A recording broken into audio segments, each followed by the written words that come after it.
Gente, nessa questão, eles estão trazendo para a gente algumas proposições a respeito dos primatas, né? Tem um texto antes dizendo que os cientistas acreditam que a espécie humana se originou pelo mesmo processo evolutivo que deu origem às demais espécies biológicas, ou seja, nós temos parentescos com outros animais.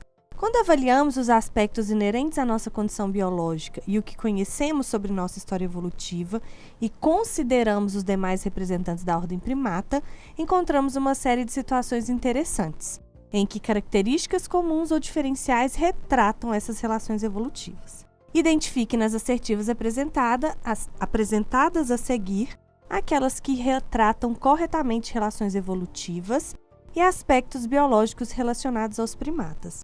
Então, pessoal, antes da gente entrar nas assertivas, vamos relembrar aqui um pouquinho da árvore filogenética desses animais, né?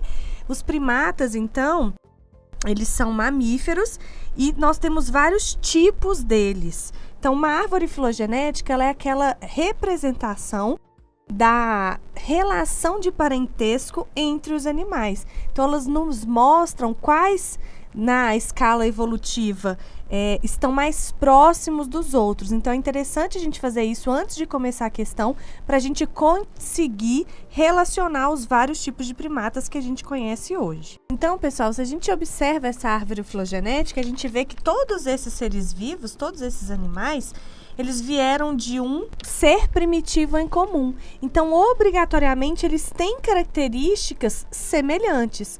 Entretanto, ao longo da evolução, eles foram apresentando características que os diferenciam. Então, quando surge, né, uma nova espécie aqui, eles têm que ter pelo menos uma característica que os diferencia das demais.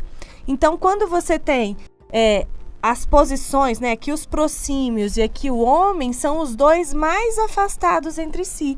Então, eles vão dividir menos características semelhantes do que o chimpanzé e o homem, por exemplo. Então, vamos observar o que eles estão dizendo aqui pra gente. Na primeira, eles falam que os prosímios são, em geral, primatas grandes, com olhos pequenos e hábitos diurnos. Pessoal, não. Na verdade, os prosímios, né, que é o nosso grupo mais antigo aí de primatas, são animais de hábitos noturnos. Por isso, eles têm olhos bem grandes, porque facilita, né, esse hábito deles, e são olhos juntos. Eles são primatas não muito grandes, têm porte pequeno ou médio, variando bastante. Então, essa não é uma alternativa verdadeira, ok? Então, ela não entra na nossa soma para dar resposta. Na segunda, eles dizem que os primatas são mamíferos placentários, em que a maioria das espécies tem um único filhote por parto, a quem os pais dedicam atenção e cuidados durante algum tempo. Esse cuidado aqui durante algum tempo, que a gente chama de cuidado parental, é uma característica normalmente muito presente nos primatas. Eles cuidam dos seus filhotes até mais tempo que as demais espécies, né? O homem é o que cuida por mais tempo, mas isso é comum em todos os grupos. E realmente, eles são placentários, que são aqueles seres vivos que os filhotes, né, os descendentes, eles são mantidos no corpo da fêmea por meio da placenta, que é um órgão que passa os nutrientes para o bebê, e realmente por isso eles, né, normalmente ele fala de um filhote, mas a gente sabe, inclusive no homem, que a gente pode ter mais de um, né, no caso de gêmeos, trigêmeos, mas de uma maneira geral é um filhote por parto, né, por gestação. Então essa é uma alternativa correta. A número 4. Pesquisas recentes envolvendo comparação de DNA e proteínas mostram que chimpanzés e gorilas são mais relacionados com os homens do que com os orangotangos. Só como é que a gente vai observar isso olhando para essa nossa árvore filogenética? Aqui estaria, né, os chimpanzés e gorilas, então eles estão bem pertinho do homem, mas eles também estão próximos ao orangotango.